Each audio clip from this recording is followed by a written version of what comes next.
नमस्कार, आप देख रहे हैं दूरदर्शन के साथ मौसम खबर में आप सभी का स्वागत है। मैं हूं मोनालिसा। मौसम खबर में बताएंगे आपको आने वाले दिनों में कहां हो सकती है बारिश, कहां चल सकती है तेज हवाएं, इसके अलावा तापमान का क्या है हाल और जानेंगे वायु की गुणवत्ता के बारे में भी। लेकिन आइए मौसम खबर की शुरुआत करते हैं बड़ी खबरों के साथ। मौसम से जुड़ी हुई 5 बड़ी खबरों में सबसे पहले बात करेंगे गांगे पश्चिम बंगाल की। कहीं कहीं गरज के साथ काफी तेज हवाएं चलने की संभावना जताई जा रही है। वहीं असम की बात करें तो कहीं कहीं भारी बरसात के आसार अगले 24 घंटों के दौरान बनते हुए नजर आ रहे हैं। वहीं बिहार का रुख करें तो कहीं कहीं गरज के साथ तेज हवाएं चलने की उम्मीद बिहार में भी यहां पर नजर आ रही है। इसके अलावा बात करें राजस्थान की तो 4 से 6 डिग्री तक अधिकतम पारा यहां पर बढ़ सकता है। वहीं अगर बात करें गुजरात की तो यहां पर 2 से 3 डिग्री तक न्यूनतम तापमान नीचे गिरने की संभावना नजर आ रही है। ये तो हुई मौसम से जुड़ी हुई 5 बड़ी खबरें। आइए अब आगे बढ़ते हैं, नजर डाल लेते हैं मौसम अलर्ट पर और जानते हैं कि भारत मौसम विज्ञान विभाग ने मौसम को लेकर किस तरह की चेतावनी जारी की है। और इस बारे में महत्वपूर्ण जानकारी दे रही हैं एआई एंकर भूमि। नमस्कार किसान भाइयों और बहनों, आप देख रहे हैं मौसम अलर्ट डीडी किसान पर। मैं हूं आपकी एआई एंकर भूमि।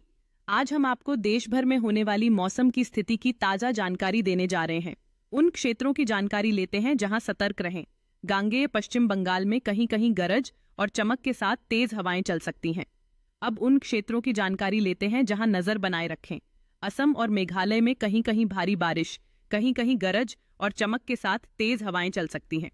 उप हिमालयी पश्चिम बंगाल, सिक्किम, अरुणाचल प्रदेश, नागालैंड, मणिपुर, मिजोरम, त्रिपुरा, बिहार, झारखंड, ओडिशा, पूर्वी उत्तर प्रदेश, मध्य प्रदेश, छत्तीसगढ़, तटीय आंध्र प्रदेश, तेलंगाना, रायलसीमा, कर्नाटक, तमिलनाडु, पुडुचेरी और केरल में कहीं कहीं गरज और चमक के साथ तेज हवाएं चलने की संभावना है। यह थी मौसम की ताजा जानकारी। कृपया सुरक्षित रहें। धन्यवाद।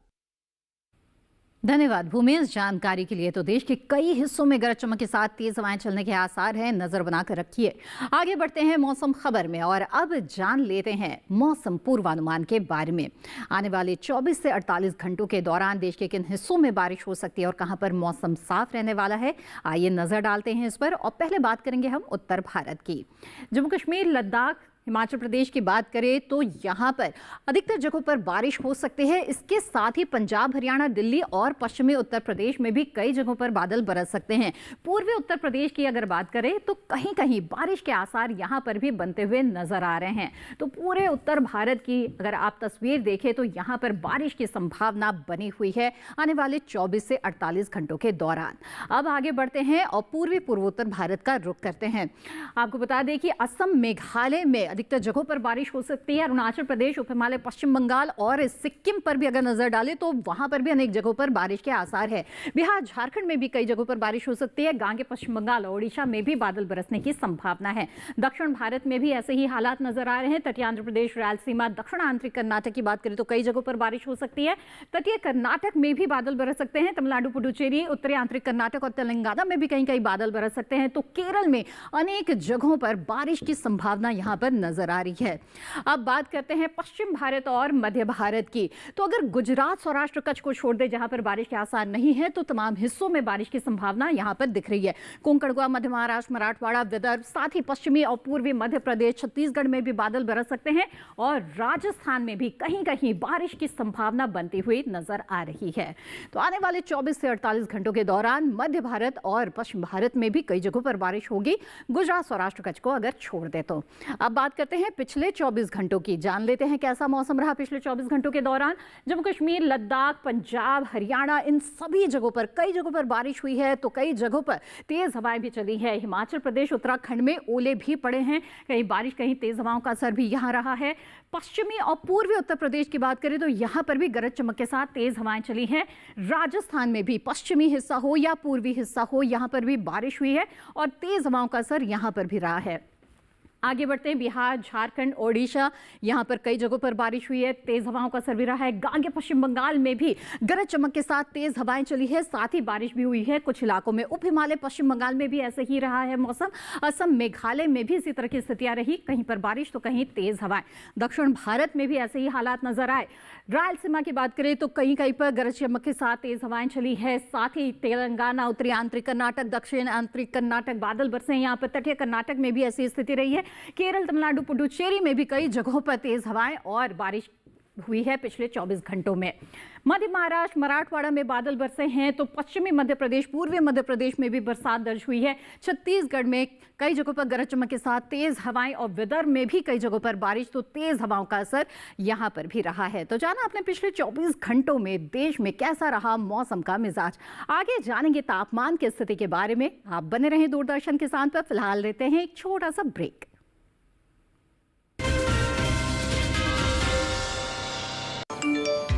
कम ब्याज पे लोन चाहिए, वो भी ऐप से। वाह, फंसा।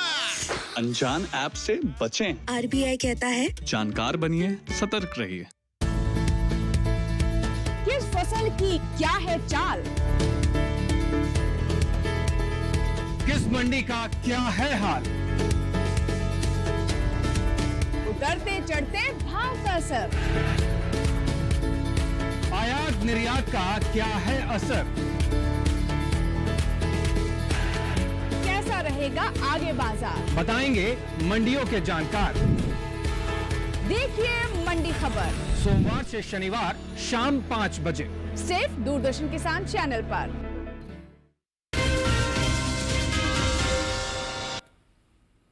ब्रेक के बाद आप सभी का फिर से स्वागत है। आप देख रहे हैं मौसम खबर। आइए मौसम खबर में आगे बढ़ते हैं और जानते हैं कि तापमान की क्या स्थिति चल रही है देश के अलग अलग हिस्सों में। कहां पर तापमान में उतार चढ़ाव है ये भी आपको बताएंगे, खासतौर पे तापमान का हाल इस सेगमेंट में।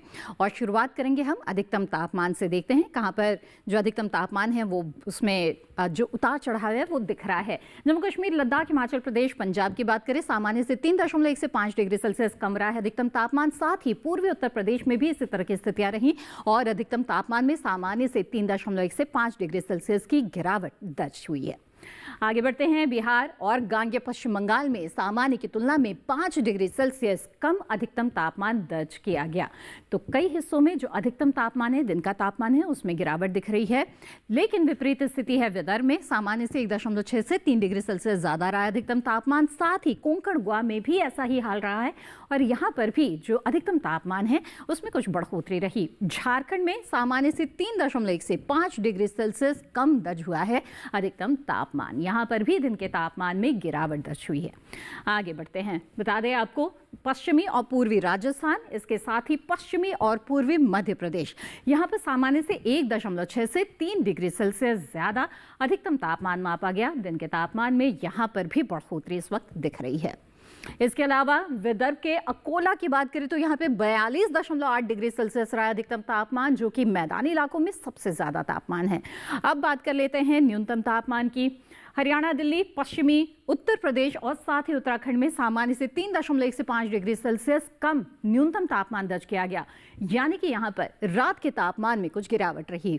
इसके साथ ही झारखंड में सामान्य से 3.1 से 5 डिग्री सेल्सियस कम रहा है न्यूनतम तापमान। न्यूनतम तापमान में गिरावट यहाँ पर भी दिख रही है।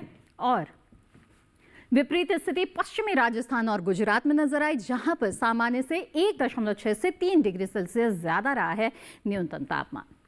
और इसके साथ ही आगे बढ़ते हैं, सौराष्ट्र कच्छ का रुख करते हैं। यहाँ पर सामान्य के मुकाबले 3.1 से 5 डिग्री सेल्सियस ज्यादा न्यूनतम तापमान मापा गया। न्यूनतम तापमान, रात के तापमान में यहाँ पर इजाफा नजर आया है। सौराष्ट्र कच्छ की खासतौर पर बात करें। अब आगे बढ़ते हैं। पूर्वी मध्य प्रदेश में सामान्य से 3.1 से 5 डिग्री सेल्सियस ज्यादा न्यूनतम तापमान मापा गया। तो न्यूनतम तापमान यानी कि रात के तापमान में इजाफा कुछ क्षेत्रों में दिख रहा है। बात करें हरियाणा के करनाल की तो 14.5 डिग्री सेल्सियस रहा है यहाँ पर न्यूनतम तापमान, जो कि मैदानी इलाकों में सबसे कम तापमान दर्ज हुआ है। तो जाना आपने मैदानी इलाकों में सबसे ज्यादा और कम तापमान की स्थितियां कहां पर रही है। अब देश के अलग अलग शहरों पर सरसरी निगाह डाल लेते हैं और देखते हैं कि यहाँ पर बीते दिन कैसा रहा तापमान का हाल।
मौसम खबर में आगे वायु की गुणवत्ता और पर्यटक पूर्वानुमान के बारे में देंगे जानकारी। साथ ही बात होगी मौसम के अनुसार खेती किसानी की भी।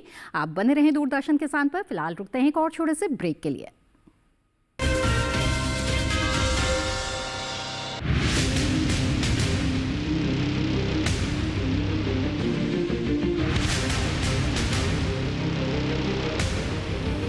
जब तपती है धरती, सूरज उगलता है आग, ठंड में जब सर्दी जमा देती सबके हाल, सब छुप जाते अपने अपने घरों में, तब बाहर निकलता सिर्फ एक इंसान, भरने के लिए हम सबका पेट, खून को पसीने की तरह देता बहा, थक जाता, झुलस जाता, हो जाता बीमार, तब उसकी सेहत का ध्यान रखता सिर्फ डीडी किसान।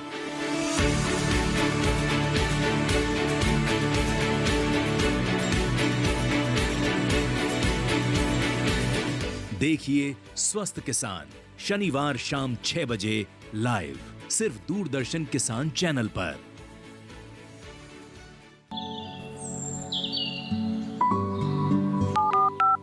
लोग कार्यक्रम के पहले कॉलर जुड़ गए हैं। इस बीच हमारे पास कुछ ईमेल्स भी आए हैं। सवाल पूछिए अपना। में जो मकान पैदा करेंगे इनमें कौन सी सावधानी बरतनी है? गर्म इलाकों के लिए आप HRM99 इनसे आप कुछ फल ले सकते हैं। नीम के पेड़ पे जैस्मिन फल निहाय। उसको पूरी खुली धूप चाहिए। फसल में कीट लगा हो या कोई बीमारी, पशुपालन में हो कोई दिक्कत या चाहिए कोई जानकारी, फोन उठाइए, नंबर मिलाइए और कहें हेलो किसान। सोमवार, बुधवार और शुक्रवार शाम 6 से 7 बजे सिर्फ डीडी किसान पर। ब्रेक के बाद आप सभी का फिर से स्वागत है। आप देख रहे हैं मौसम खबर। मौसम खबर में आइए आगे बढ़ते हैं। अब बारी है जानने की वायु की गुणवत्ता के बारे में। आपके शहर की हवा कैसी है जानना बेहद ही जरूरी है। तो आइए इस जानकारी के लिए हमारी AI एंकर भूमि के पास चलते हैं। अब बढ़ते हैं आगे और जानते हैं कि देश के अलग अलग राज्यों में वायु की गुणवत्ता कैसी है। सबसे पहले बात करते हैं दिल्ली की, जहां वायु की गुणवत्ता संतोषजनक रही। यहां गुणवत्ता सूचकांक 163 दर्ज किया गया। पुणे की बात करें तो यहां गुणवत्ता सूचकांक 99 दर्ज किया गया, जो अच्छे की श्रेणी में है। मुंबई की बात करें तो यहां की वायु गुणवत्ता अच्छे की श्रेणी में दर्ज की गई। यहां गुणवत्ता सूचकांक 61 दर्ज किया गया। कोलकाता में गुणवत्ता सूचकांक 48 दर्ज किया गया, जिसे अच्छा माना जाता है। लखनऊ में वायु गुणवत्ता भी अच्छी रही। यहाँ गुणवत्ता सूचकांक 88 दर्ज किया गया। आगे बात करते हैं हैदराबाद की, तो यहाँ वायु की गुणवत्ता अच्छी रही। यहाँ गुणवत्ता सूचकांक 94 दर्ज किया गया। अहमदाबाद में वायु की गुणवत्ता संतोषजनक की श्रेणी में है और यहाँ गुणवत्ता सूचकांक 101 दर्ज किया गया। बेंगलुरु की हवा अच्छी है और यहाँ वायु गुणवत्ता सूचकांक 76 दर्ज किया गया है। कृपया अपनी सेहत का ध्यान रखें। हम फिर मिलेंगे, तब तक के लिए नमस्कार। धन्यवाद भूमि इस अहम जानकारी के लिए। आइए अब आगे बढ़ते हैं और जान लेते हैं पर्यटन पूर्वानुमान के बारे में। पर्यटक स्थलों पर जाने का प्लान बना रहे हैं तो वहां का मौसम कैसा रहने वाला है ये जानना बेहद ही जरूरी है। तो इसकी जानकारी हम आपको देते हैं इस खास सेगमेंट में, जिसका नाम है पर्यटन पूर्वानुमान। तो आइए जानते हैं पर्यटक स्थलों के बारे में और शुरुआत करेंगे जम्मू कश्मीर के कटरा से, जहां पर आने वाले 3 दिनों के दौरान मौसम बिल्कुल साफ रहेगा, लेकिन बुधवार को हल्के बादल छा सकते हैं। रविवार को 33 से 18 के बीच तापमान रहेगा, तो अगले दिन 1 डिग्री का इजाफा हो सकता है। 34 से 19 के बीच तापमान की स्थिति रहेगी। फिर मंगलवार को 35 से 19, लेकिन बुधवार को तापमान में गिरावट के साथ ही 31 से 19 के बीच में तापमान रहेगा, यानी कि अधिकतम तापमान में खास तौर पे यहाँ पर गिरावट के आसार हैं। अब आगे बढ़ते हैं, जान लेते हिमाचल प्रदेश के धर्मशाला के बारे में। तो यहाँ पर आपको रविवार को हल्के बादल छाते हुए मिल सकते हैं। 27 से 14 के बीच तापमान रहेगा, लेकिन सोमवार को मौसम साफ हो जाएगा और 28 से 15 के बीच तापमान की स्थिति रहेगी। मंगलवार को 30 से 15, तो बुधवार को 31 से 15 के बीच तापमान रहेगा, यानी कि धीरे धीरे तापमान में इजाफे के आसार यहां पर साफ तौर पर नजर आ रहे हैं। अब आगे बढ़ते हैं, जान लेते हैं स्थिति उत्तराखंड के कानाताल के बारे में। तो यहाँ पर रविवार सोमवार को साफ मौसम मिलने वाला है, लेकिन मंगलवार और बुधवार को हल्के बादल छा सकते हैं। 19.6 से 10.1 के बीच तापमान रहेगा। रविवार को अगले दिन 21.8 से 11.4, फिर लगभग ऐसा ही तापमान लेगा, लेकिन जो न्यूनतम तापमान है उसमें बढ़ोतरी के आसार है। बुधवार को 21.9 जो है वो अधिकतम तापमान की स्थिति रहेगी। अब आगे बढ़ते हैं, जान लेते हैं कैसा मौसम रहने वाला उड़ीसा के पुरी में। रविवार और सोमवार को बारिश की संभावना यहाँ नजर आ रही है। रविवार को 34 से 25 के बीच तापमान रहेगा, तो 34 से 26 के बीच सोमवार को। मंगलवार बुधवार को भी हल्के बादल आते जाते रहेंगे। 34 से 27 मंगलवार को तापमान रहेगा, तो बुधवार को 35 से 28 के बीच तापमान की स्थिति रहेगी। यानी कि लगातार बारिश या फिर जो बादलों की स्थिति है वो यहाँ पर बनी रहेगी। अब राजस्थान के जोधपुर की बात करें तो रविवार को साफ मौसम रहेगा, 41 से 26 के बीच तापमान रहेगा, लेकिन उसके बाद के 3 दिनों के दौरान आपको हीट वेव्स का सामना करना पड़ सकता है। 43 से 26 सोमवार को तापमान रहेगा, मंगलवार को 44 से 27, तो 44 से 28 के बीच बुधवार को तापमान की स्थिति रहेगी। यानी कि जो तापमान है वो लगातार जो है बढ़ता जा रहा है यहाँ पर। अब आगे बढ़ते हैं, जान लेते हैं सिक्किम के गैंगटॉक की स्थिति के बारे में। तो यहाँ पर भी गरज चमक के साथ जो बारिश है उसकी स्थितियां बनती हुई नजर आ रही है। 20 से 12 के बीच तापमान रहेगा रविवार को, सोमवार को 22 से 13। ये तापमान आगे भी बरकरार रहेगा मंगलवार और बुधवार को। तापमान में बहुत ज़्यादा उतार चढ़ाव नहीं है। रविवार से सोमवार के बीच में हम इजाफा देख रहे हैं अधिकतम तापमान में, लेकिन लगातार बारिश यहाँ पर आपको मिल सकती है।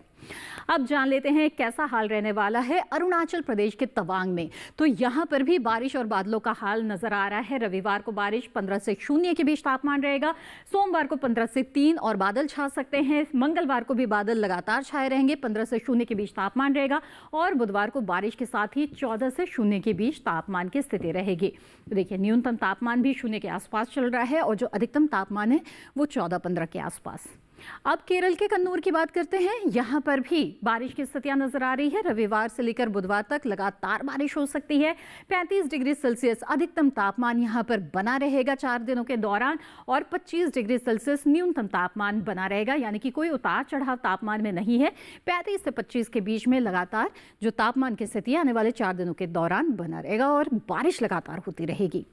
अब जान लेते हैं तमिलनाडु के रामेश्वरम के बारे में। तो यहाँ पर रविवार को बारिश हो सकती है, 36 से 25 के बीच तापमान रहेगा। ये तापमान अगले दिन भी बरकरार रहेगा, हल्के बादल भी छा सकते हैं। मंगलवार को भी बादलों की लुकाछुपी जारी रहेगी और 36 से 26 के बीच तापमान रहेगा, जो बुधवार को भी बरकरार रहेगा। साथ ही बुधवार को बादल भी बरस सकते हैं। तो जाना आपने रामेश्वरम का हाल, यहाँ पर कैसा मौसम मिलने वाला आपको आने वाले 4 दिनों के दौरान। अब आगे बढ़ते हैं, जान लेते हैं कि मौसम के लिहाज से किस तरह के कृषि कार्य किए जाने चाहिए। यहाँ कई फसलें जो हैं वो कटाई के लिए तैयार होंगी, तो कई फसलों की बुआई का सही समय भी चल रहा है। देश के अलग अलग हिस्सों में किसानों को इस वक्त किस तरह के समसामयिक कार्य करने चाहिए, इस बारे में महत्वपूर्ण जानकारी देंगे हमारे AI एंकर कृष।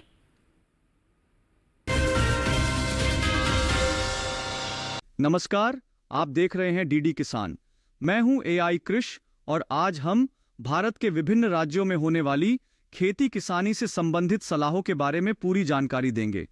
कोंकण क्षेत्र में तैयार आम, काजू और सुपारी की तुड़ाई और केले की कटाई जारी रखें। यहां के सिंधुदुर्ग जिले में ग्रीष्मकालीन मूंगफली और रायगढ़ में सफेद प्याज की खुदाई करें। कोंकण में ही इस समय ग्रीष्मकालीन धान की फसल में 10 सेंटीमीटर जल स्तर बनाए रखें। इसके साथ ही यहां सब्जियों, बाघों, मूंग और ग्रीष्मकालीन मूंगफली में जरूरत के अनुसार सिंचाई करें।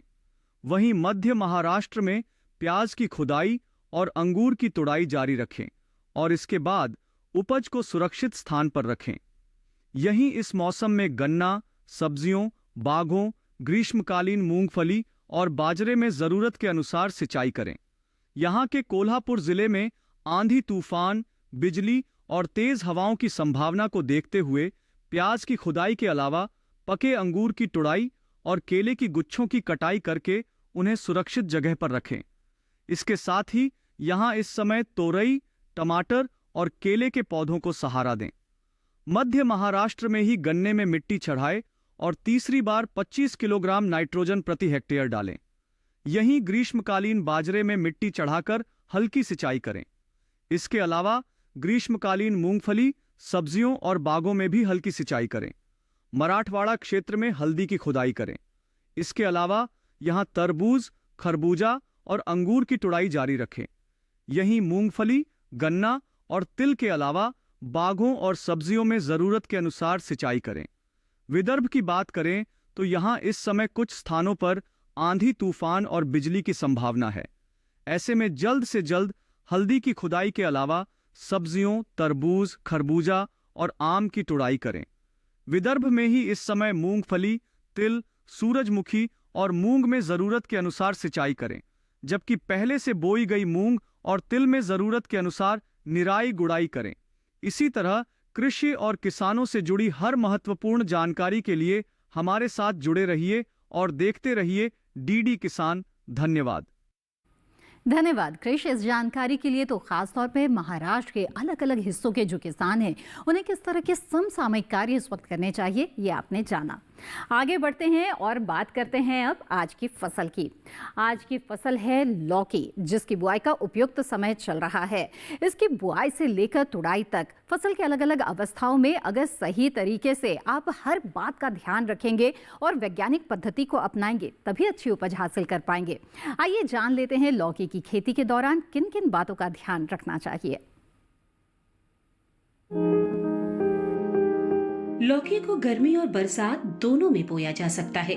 मैदानी भागों में गर्मी की फसल की बुआई की जा सकती है। बुआई से पहले खेत से खरपतवार को पूरी तरह से साफ कर लें और जमीन को समतल कर लें। बुआई के लिए 1 हेक्टेयर में संकर किस्म के बीज 5 से 7 किलो, जबकि सामान्य किस्मों के 6 से 8 किलो बीज लें। 1 हेक्टेयर में 100 किलो नाइट्रोजन, 50 किलो फास्फोरस और 60 किलो पोटाश की जरूरत होती है। सभी उर्वरक आधार खुराक के रूप में यानी बोते समय ही दें। बात अगर सिंचाई की करें तो शुरुआत में फसल की जरूरत के हिसाब से और फूल आने पर 5वें दिन पानी देते रहें।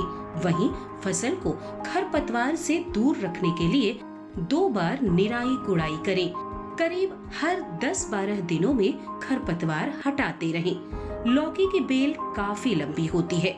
इसकी खासियत ये है कि आप कम जगह में भी इसकी खेती कर सकते हैं। कीड़े और सड़न से बचाने के लिए बेलों को तार की बाड़ या लकड़ी के मचान पर फैला दें। इससे न सिर्फ बीमारियों से बचाव होगा बल्कि पैदावार भी बढ़ेगी। भारतीय कृषि अनुसंधान संस्थान ने इलाकेवार कई उन्नत किस्में तैयार की हैं, जैसे पूसा समृद्ध दिल्ली और एनसीआर के लिए है। 1 हेक्टेयर में 270 से 300 क्विंटल तक पैदावार देने वाली ये किस्म 50 से 55 दिनों में तैयार हो जाती है। वहीं पूसा हाइब्रिड 3 हरियाणा और दिल्ली, इसके अलावा उत्तर प्रदेश और पंजाब के लिए अच्छी है। लौकी की फसल में फल मक्खी का हमला हो सकता है। इससे बचाव के लिए विशेषज्ञों की सलाह पर उचित दवाओं का छिड़काव करें। दवा का छिड़काव सिर्फ उसी जगह पर करें जहां फल मक्खी का प्रकोप ज्यादा हो। छिड़काव मौसम साफ रहने पर करें। पत्तियां गीली नहीं होनी चाहिए, वरना दवा असर नहीं करेगी। जरूरत के हिसाब से दवा की मात्रा घटा या बढ़ा सकते हैं। तो ये थी लौकी की खेती से जुड़ी हुई कुछ खास जानकारियां। उम्मीद है मौसम खबर से आपको मदद मिल रही होगी। मौसम खबर को आप दूरदर्शन किसान के YouTube चैनल पर भी देख सकते हैं और ये सभी जानकारियां फिर से हासिल कर सकते हैं। इसके लिए टीवी स्क्रीन पर दिखाए जा रहे QR कोड को स्कैन करें। मौसम का ताज़ा हाल और कृषि सलाह के साथ फिर होंगे हाजिर। तब तक के लिए दीजिए इजाजत। आप बने रहें दूरदर्शन किसान पर। नमस्कार।